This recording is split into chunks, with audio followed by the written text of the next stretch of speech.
আমরার মতন অপরাধী মিজানের পাল্লায় উঠায় যাবে, ক্ষমা পাওয়ার কোন আশা নাই।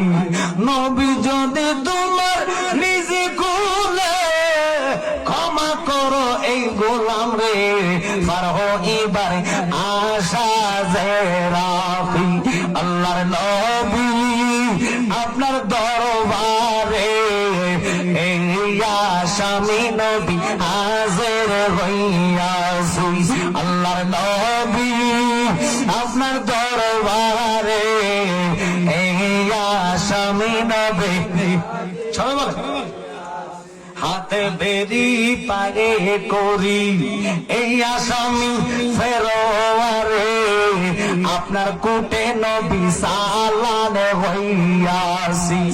তুমি নবীর মহান